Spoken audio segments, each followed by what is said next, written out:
So it is just after 3 o'clock in the afternoon on a Saturday, and RT Baker is going for a safety on Monday.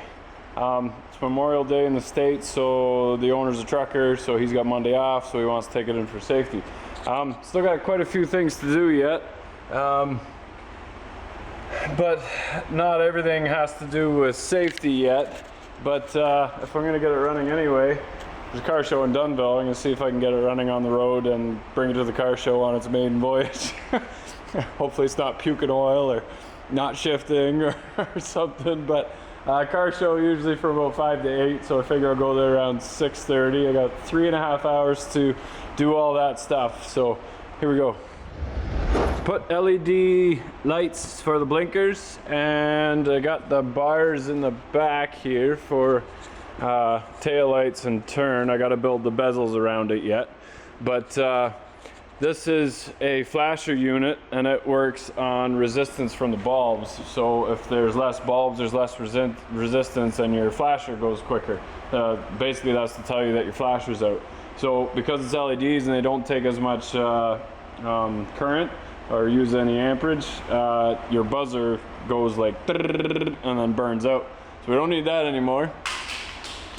Just get a LED electronical flasher, and then that fixes your problem right away. So they look pretty good actually. And then at the back, that'll light up pretty nice. There's no spots for backup lights because that mesh is pretty tight. I'm gonna put the reverse lights in the box here in that hidden compartment. I'll just build a little shroud around it so he doesn't knock the bulbs off all the time.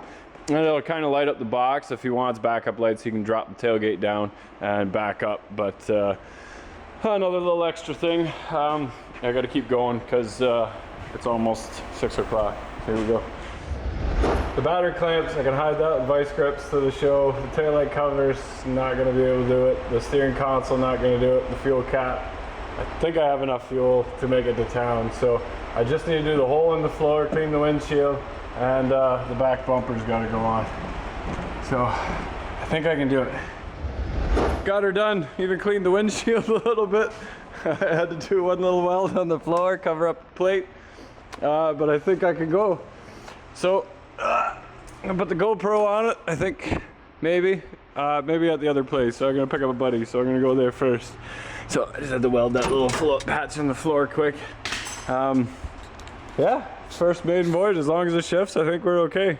Here we go.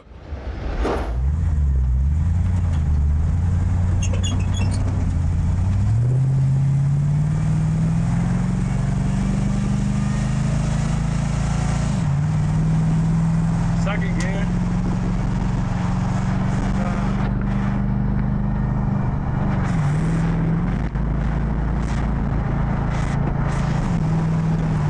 Sweet! Oh, my speedo's not working. This is pretty wild. So, first drive.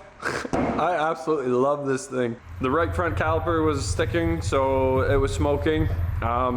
There's a lot of stuff floating around in the cab, like dust shavings and stuff, so when I hit the highway, it was a little bit, gotta clear my eyes, but it shifted good. It drove actually better than I thought it would. Like, it's not that loud, it wasn't that rickety, and the Dakota ride's pretty nice, so nice suspension. We're gonna lower the front yet, but I want the customer here to tell me the exact right height.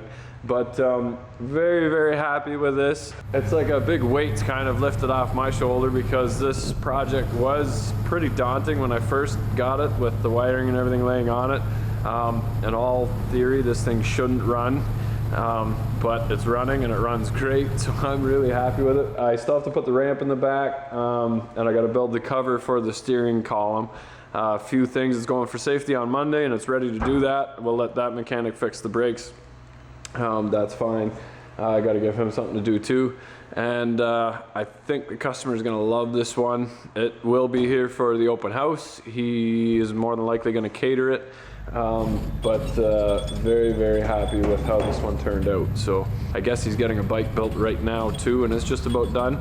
So the bike is supposed to be something fancy that is going to look very, very sharp in the back of this. So I think he's got 10 Studebakers actually, but this will be the first one that's actually on the road. This is the first time under its own power that I've driven a Studebaker, period. Easy now, Turbo.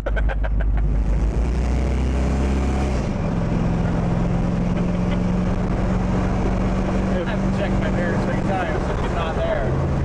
You can hear the clock ticking, honey. It's like a Rolls Royce. So? I hope they're all like that. Was it worth it? Let me out and I'll tell you.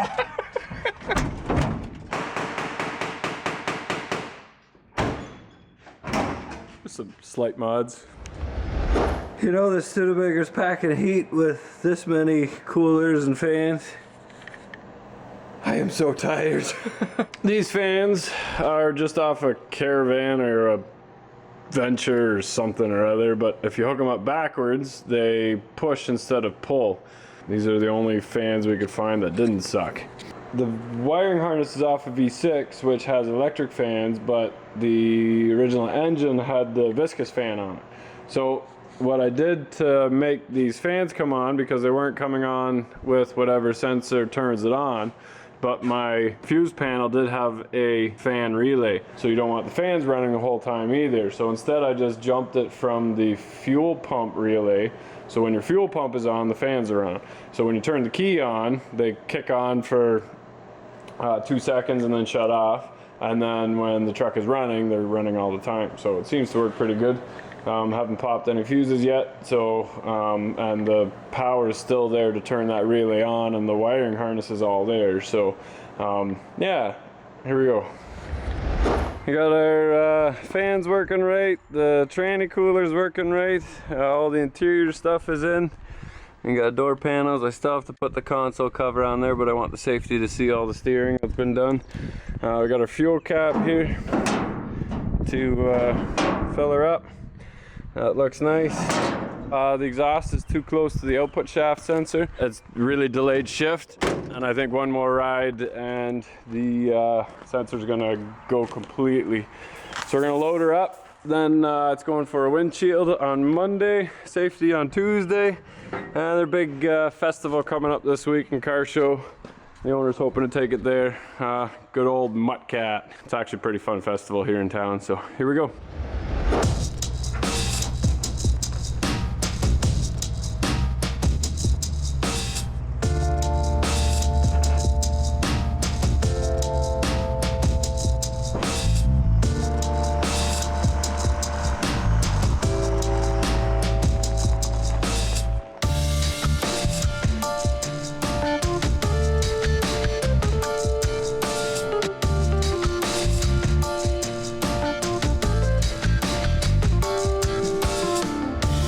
We're almost there with our T. It's got some new ball joints and some new brakes. The brakes were done before already. Ball joints were part of the safety. I also found a little trailer. He bought this a couple years ago actually, but the patina almost matches. Somebody did something weird there with these spots, but whatever. He's gonna be driving fast enough that people don't see. We're gonna put new checker plating in the bottom, and then we're gonna put some 2x, I think it's 2x4, 2x3, 2x3 with some eye hooks in here. And then you're gonna do the same in the bed of RT Baker. One motorcycle is gonna go on the back of the truck, the other motorcycle is gonna go in here, and then I'm gonna make a holder for this ramp right here. Shop's a bit messy because I got some new bins, so I'll help organize some stuff, but this ramp is gonna go in the back of RT Baker. Then I just have to build the shroud around the steering column, and that is it. It'll be safetied and on the road and ready for shows. Here we go. Well, that is a nice rack. I'm breaking my rule again. It's well past midnight. I got a couple hours to go yet. I measured the distance between the bed and this. It was 4 3/4, so that these will actually be sitting on that bed. Otherwise, I'm relying on the sides of the box holding onto the bottom of the box. He's gonna drive his bike up there. It's gonna be a few hundred pounds, I'm sure. Now this will be sitting on the frames of the Dakota bed and much stronger. But here we go. He's ready to put his bike in the back. So, it's nice and sturdy.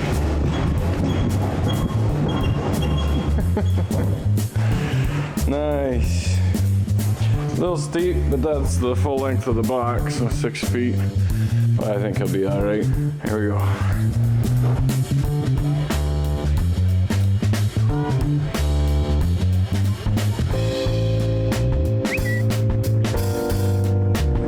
Nice to see it at the show. Hey, thanks for watching. Don't forget to like and subscribe. If you love the channel, consider picking up a tape boss to make those projects go faster so you got more time to watch YouTube. And remember, if you're not filthy, you're not rich.